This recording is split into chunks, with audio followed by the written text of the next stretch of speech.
Olá, amigas, olá, amigos. Estamos retornando hoje para mais uma reflexão em torno do Evangelho de Jesus. Lembrando que nas últimas 3 terças-feiras nós conversamos sobre a benevolência, a indulgência, o perdão, que constituem a base da virtude maior, que é a caridade, que é, na verdade, o amor em ação.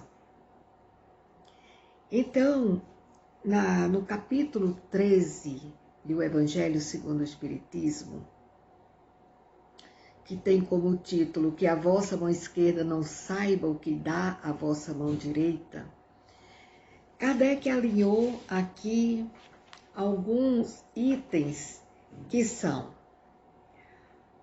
fazer o bem sem ostentação, os infortúnios ocultos, o óbolo da viúva, convidar os pobres e os estropiados, a caridade material e a caridade moral.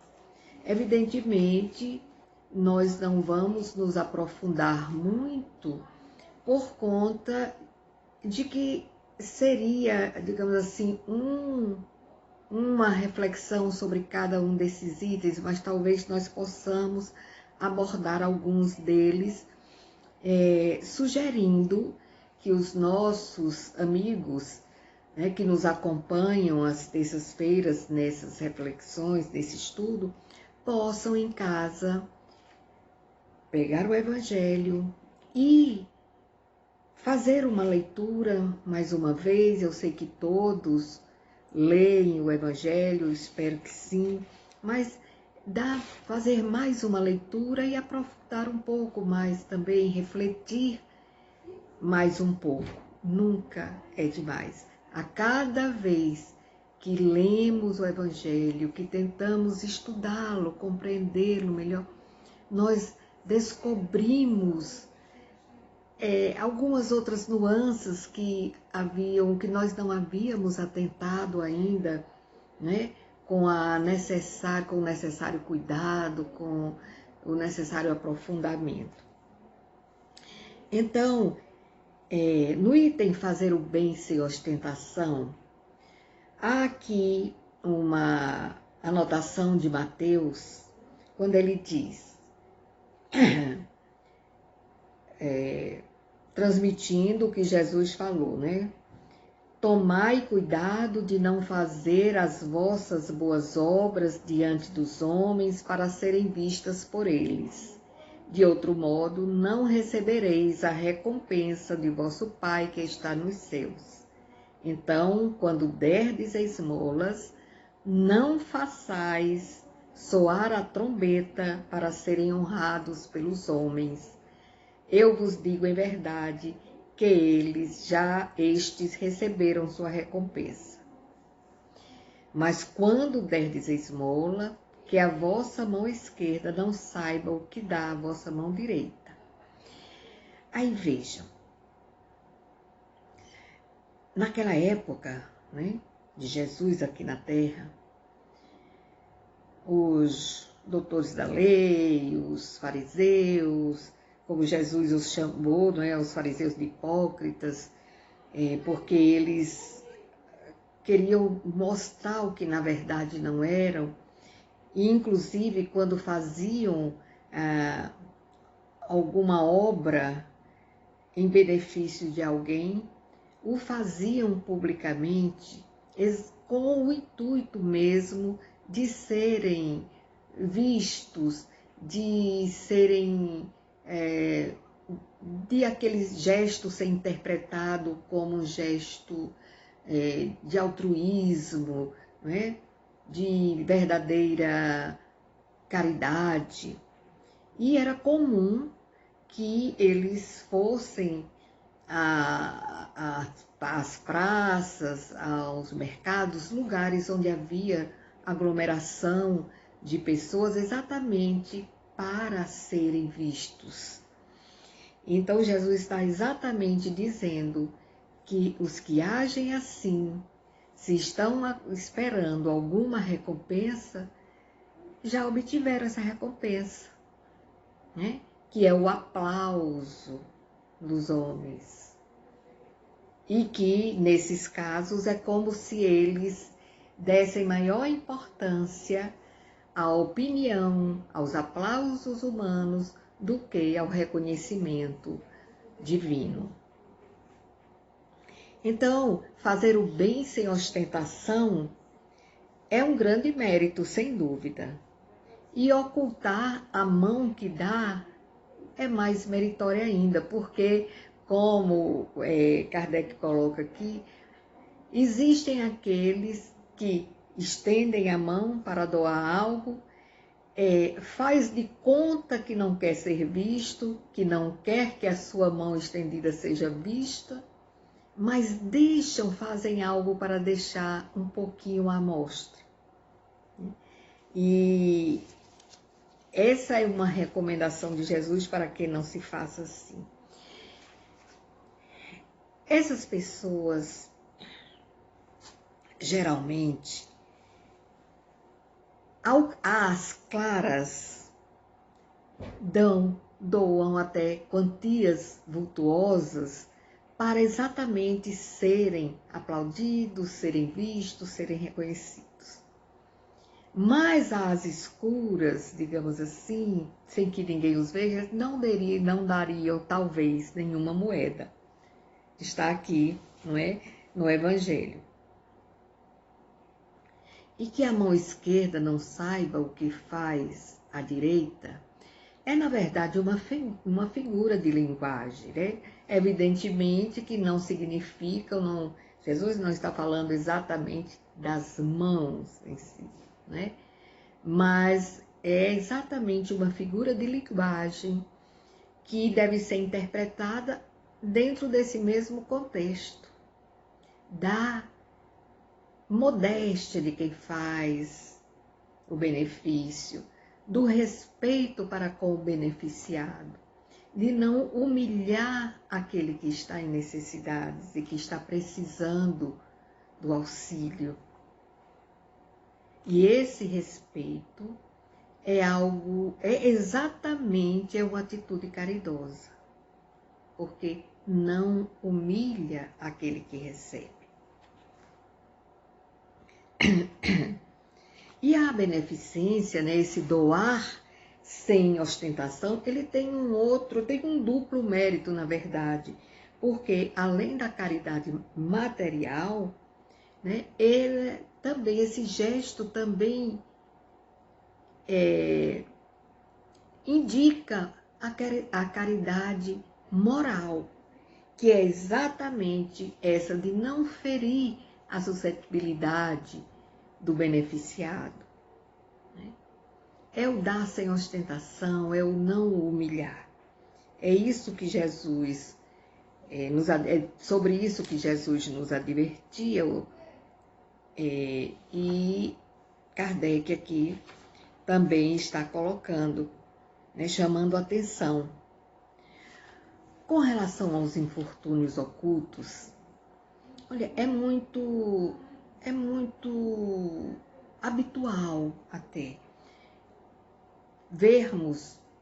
observarmos quando, por exemplo, acontecem as calamidades, as tragédias, populações, numerosas pessoas, se voltarem para socorrer, para ajudar, para enviar doações, para recolherem donativos, alimentos, remédios, agasalhos. Isso é muito bonito, é muito bom. Só que o Evangelho está nos chamando a atenção para um aspecto também que não pode ser esquecido, que são os infortúnios ocultos, aqueles que ninguém está vendo, que nós não estamos sabendo, mas que também não nos preocupamos em ir ao encontro dessas dificuldades, das pessoas que poderão estar em dificuldades. Então, há uma tendência nossa, por conta da nossa imperfeição ainda, né, de esperar sermos solicitados, esperar que alguém nos bata a porta, esperar que aconteça algo para que o nosso sentimento humanitário venha à tona e nós saiamos da nossa comodidade para atender a essas necessidades. Mas, na verdade, o ideal mesmo é que, além disso, pudéssemos buscar, ir ao encontro. E alguém pode perguntar, como assim? Se não estamos sabendo, se não estamos vendo essas necessidades. Sim, mas sabemos que todas as cidades têm a sua periferia, têm as zonas mais pobres, onde pessoas que são irmãos, né? Nossos irmãos, muitos, e são muitos, enfrentam fome, frio, enfermidades, desemprego, filhos fora de escola, enfim. Se nós nos propusermos a sair um pouco da nossa, eu não diria redoma, talvez seja um exagero, mas assim, do nosso círculo, do nosso ambiente, para ir conhecer esses lugares, certamente vamos encontrar muitas e muitas e muitas oportunidades de servirmos e de sentirmos essa alegria interior de fazer o bem, que ajudar, que socorrer proporciona. A dona Ivone do Amaral Pereira, ela dizia exatamente isso, que não há alegria maior do que a alegria de ver um sorriso naquele rosto angustiado, naquela expressão de sofrimento, de dor, de fome, de miséria. De ver a esperança brilhar nos olhos de alguém. Quando chegamos para oferecer não só o auxílio material, mas, sobretudo, a caridade moral, que é a mais importante. Conta-se que, certa vez, o Dr. Bezerra de Menezes, quando a Federação Espírita Brasileira ainda tinha sua sede no Rio de Janeiro, e ele estava já saindo quando se aproximou um homem e lhe pediu ajuda. Falou que ele estava passando necessidades, que ele não tinha, estava voltando para casa sem nenhum dinheiro, sem nenhum alimento para os filhos, para a esposa. Contou a sua situação. E o Dr. Bezerra bateu a mão no bolso, em um lado, no outro, não tinha nada, nenhum dinheiro. Naquele momento ele não tinha. E ele disse assim para esse homem: eu não tenho nada aqui para lhe dar. Nesse momento que você está precisando de um dinheiro, de um alimento. O que eu tenho que posso lhe dar é um abraço. E abraçou aquele homem com muito afeto, com muito carinho, com muita fraternidade. Abraçou calorosamente. E aquele homem ficou tão feliz, porque ele diz que nunca, ou pelo menos ainda que ele lembrasse, com exceção dos filhos pequenos que corriam para os seus braços, ou de do carinho da sua esposa, ele não lembrava de quando ou se havia recebido o abraço de alguém com tanto afeto. E disse que logo no outro dia esse homem conseguiu um trabalho e tal. Aí alguém pode dizer também, foi porque, será que Dr. Bezerra acionou o espírito da sua equipe e conseguiu? Pode ser que sim, e tenha intermediado um socorro para esse homem através do trabalho.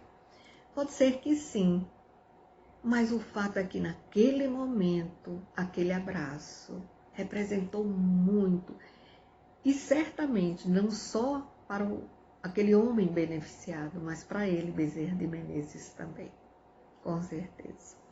Então, meus amigos, nós temos este assunto, este tema, caridade, é tão vasto e é tão gostoso de conversarmos sobre ele, né?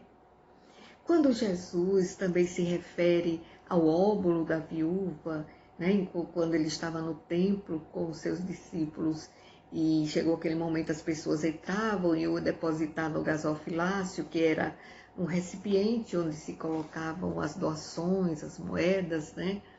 Os dinheiros na época, e que era também chamada Arca do Tesouro.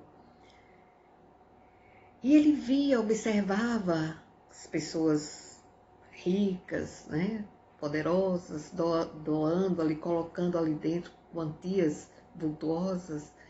E entra então uma senhora, uma viúva.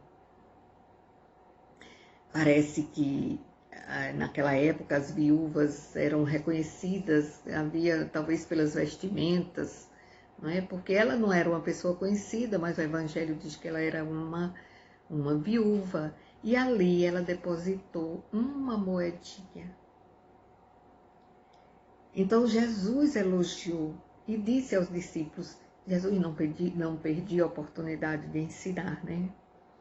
Então ele deu esse ensinamento, que aquela doação daquela mulher era muito mais valiosa, teria sido muito mais valiosa do que todas as outras que ali estavam, que não representavam nenhum sacrifício para os seus doadores, porque eles eram ricos, estavam dando do seu supérfluo, não sentiriam nenhuma falta por aquela doação que fizeram.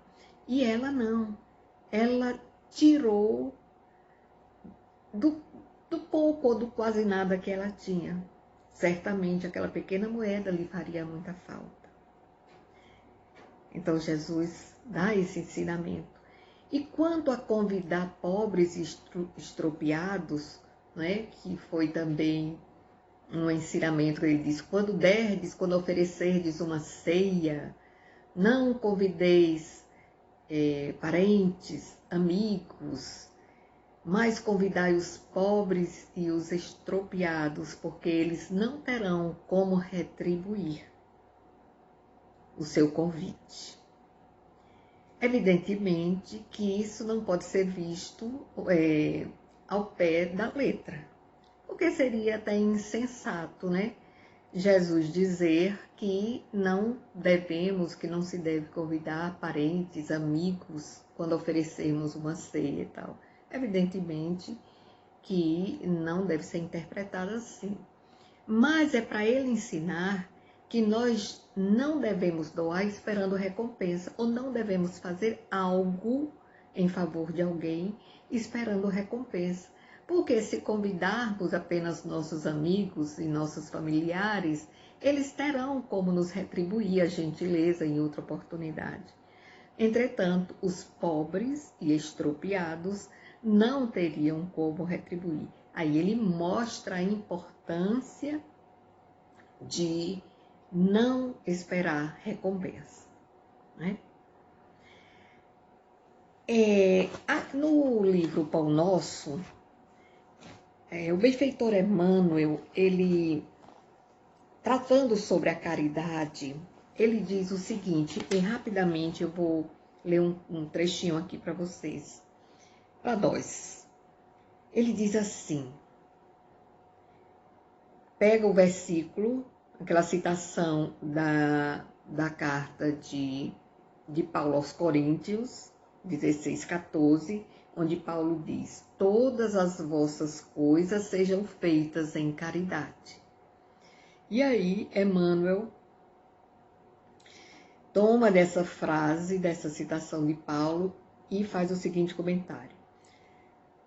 Ainda existe muita gente que não entende outra caridade além daquela que se veste de trajes humildes aos sábados ou domingos para repartir algum pão com os desfavorecidos da sorte, aqueles que aguardam calamidades públicas para manifestar-se ou que lança apelos comovedores nos cartazes das empresas. Não podemos discutir as intenções louváveis desse ou daquele grupo de pessoas. Porém, cabe-nos reconhecer que o dom sublime da caridade é de sublime extensão. Estender a mão e distribuir reconforto é iniciar a execução da virtude excelsa, porque Paulo, o apóstolo Paulo, ele indica que a caridade expressa o amor cristão. Então, a caridade deve abranger todas as manifestações da nossa vida, onde estivermos, como estivermos, na profissão que estivermos desempenhando, em todos os setores da nossa vida, a caridade deve estar presente na nossa vivência diária. Estender a mão e distribuir reconforto é iniciar a execução da virtude excelsa. Todas as potências do espírito, no entanto, devem ajustar-se a esse preceito divino. E aí ele coloca, acho muito importante, a caridade, existe caridade em falar e também em ouvir. Existe caridade em impedir e também favorecer, em dizer sim e também dizer não. Há caridade também em esquecer e em recordar. E tempo virá em que a boca, os ouvidos e os pés serão aliados das mãos fraternas nos serviços do bem supremo. Então, é este o recado, né, que chega para nós. Que todos os nossos gestos, todas as nossas atitudes, os nossos pensamentos, os nossos planos estejam sempre sob, digamos assim, os auspícios desse sentimento, dessa virtude tão nobre que é a caridade. Então, queridos amigos, peguem o Evangelho em casa, releiam esses trechos, é o capítulo 13. Adiante, no capítulo 15, também, Kardec ainda continua abordando a caridade quando ele traz a parábola do samaritano, o maior mandamento, a caridade segundo São Paulo, que é aquele texto belíssimo, ainda que eu falasse a língua dos anjos e dos santos e não tiver amor, né? E algumas traduções dizem caridade, serei como o sino que tine, enfim. E também aborda também o fora da caridade não há salvação, né? Que é a bandeira que o Espiritismo desfralda, fora da caridade não há salvação. Desejando muita paz a todos, muita saúde, muita luz, muita fé e esperança em dias melhores, que nós possamos envidar todos os esforços possíveis para efetuarmos em nós as mudanças que nós queremos ver no mundo, como dizia o grande Mahatma Gandhi, né? Sejamos nós a mudança que queremos ver no mundo. Muita paz, muito obrigada pela companhia virtual de vocês. Por mais este encontro, a nossa gratidão infinita a Deus, a Jesus, aos nossos mentores e benfeitores espirituais. Que assim seja.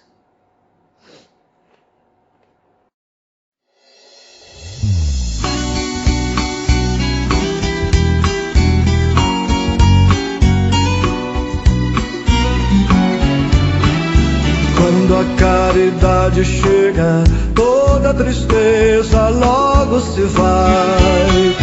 Quando a caridade chega, quem chorava não chora mais.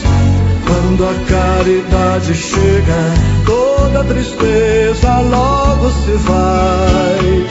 Quando a caridade chega, quem chorava não chora mais. Quem tinha frio já se agasalhou, quem tinha fome já se alimentou, quem estava só já tem companhia, quem vivia ao léu já tem moradia. Ao que não sabia, alguém ensinou, o desalentado já se levantou, quem estava doente até já sarou, porque a caridade chegou. Quando a caridade chega, toda tristeza logo se vai. Quando a caridade chega, quem chorava não chora mais. Quando a caridade chega, toda tristeza logo se vai. Quando a caridade chega, quem chorava não chora mais. Onde havia guerra já se fez paz, os homens já se reconhecem irmãos. Onde havia trevas agora é só luz, os corações já buscam Jesus. Nos lares, nos campos, a harmonia, cantam sinos de alegria. Em toda parte a felicidade, não há salvação fora da caridade. Quando a caridade chega, toda tristeza logo se vai. Quando a caridade chega, quem chorava não chora mais. Quando a caridade chega, toda tristeza logo se vai. Quando a caridade chega, quem chorava não chora